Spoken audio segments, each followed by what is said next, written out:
Hi, welcome to This Week in Ames. I'm Susan Guiazda. On today's show, we'll check in with the Ames Convention and Visitors Bureau about the proposed convention center space.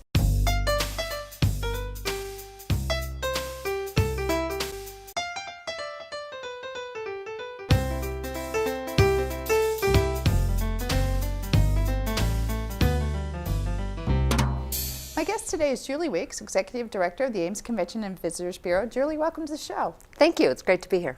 Well, you have a big project on the horizon and a bond referendum coming up. A lot of people are curious about it. Tell us a little bit about the Convention Center addition. Well, the Convention Center addition is really about the entire Iowa State Center.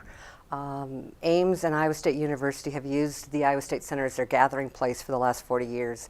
If you're going to a Broadway show, you're going to Stevens Auditorium.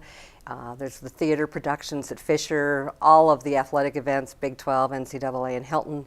And then the Sheeman, which was built as a continuing education building, has really become so much more. It holds not only those educational programs for Iowa State University, it also hosts outside groups for conventions and conferences. And about a third of the usage of Sheeman is actually by local groups. So whether it be for a local business meeting, a local event, a wedding reception, a party, or a chamber event, or a lot of the trade shows that we might do locally, like the bridal fair that was just there. Those are a lot of local events are also in Sheeman. Now, you mentioned more than 40 years. It's hard to believe the Iowa State Center has been this sort of cultural, educational, athletic hub for more than 40 years. It really has weathered well, but I wonder if it's keeping up. You know, it has weathered extremely well, especially Stevens and Hilton. Great facilities, recognized for not only their architectural, but their ambiance, their environment. But it's really the Sheeman building that's changed the most, and it's the Sheeman building that really has not kept up. While it has 21 meeting spaces and an auditorium that seats 450, it really doesn't have that single large open space where you can do trade shows, exhibits, or even banquets for more than like 450 people. How about technology? Has it kept up to speed on that? If you walk into Sheeman today, you will notice that there are still some orange walls. So from a decor standpoint, it has not kept up. Technology-wise, Benton Auditorium is very good, but the individual meeting rooms are lacking, especially in the area of sound, and sound is so important to most of the events that we currently do. So the Convention Center addition would bring what? It has really two components to it. The first part is $32 million, which would actually expand the Sheeman building. It would literally take the floor of Hilton Coliseum twice and put it on the north side. So you would have this large open area connected to all this other space. The other part of it is $6 million, which would actually remodel the existing Sheeman, bringing the sound systems, the decor, and the rest of the building up to meet the new standard of the new facility. So when people talk about flat space, that's what they're talking about, is that Hilton floor twice. Right, it's called flat space because much like an auditorium that has elevated seating, this is just one large open area that is all at one level. The way it's been designed also, it is at the second level when you go into Sheeman, and there's a new drive from the west side which would allow you to actually bring equipment, displays, and stuff directly onto the floor. So like right now when we want to do like a car show or something like that, we don't have the ability to get those nor the room to get those types of equipment and pieces into the Sheeman building. So tell me, with the addition, what design features will help it sort of fit into the environment? Well, the Iowa State Center has existed for 40 years. It's in that location. So to be able to add on to the Sheeman, you definitely want to take into account the usage of the space, also the potential of flooding and things in the future. So this facility has been actually raised.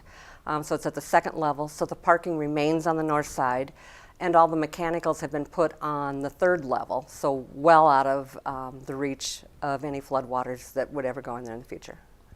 So you have a plan, you have visuals, we've seen them on your website. Where can people look at that? There is a website, amesgatheringplace.com, and it will refer to the PowerPoints that have been used for a lot of public presentations. It also has the visuals, the floor plan.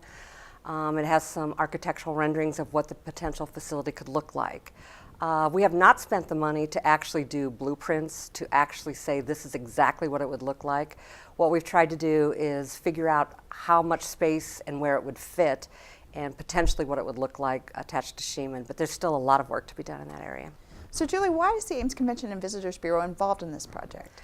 Well, the Bureau is involved because of all the events at the center.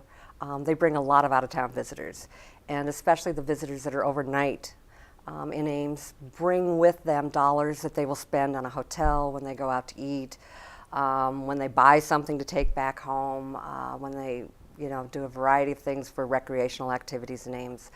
And all of those out-of-town visitors, the money that they spend here does produce local option tax.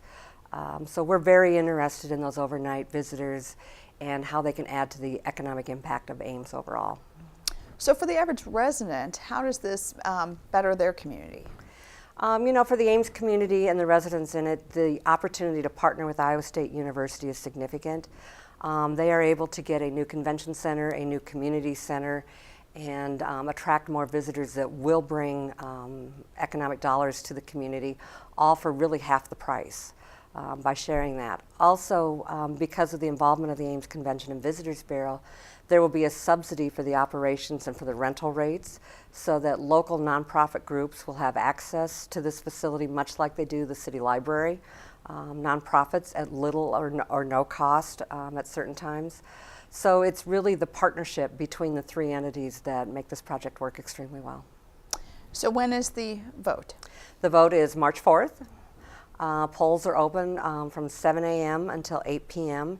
and they are voting centers, which means that citizens of Ames can vote in any one of the 7 locations. You will not vote by the area that you live in. So it's a little different than a regular election.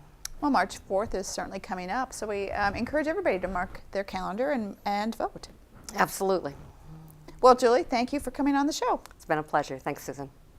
Well, if you'd like some more information about where you vote, make sure to check out the website www.storycountyiowa.gov to find out about polling locations. Other things to think about: if you want to purchase your Furman Aquatic Center passes early, you can get a 10% discount through May 15th for buying a new pass, or a 20% discount for renewing.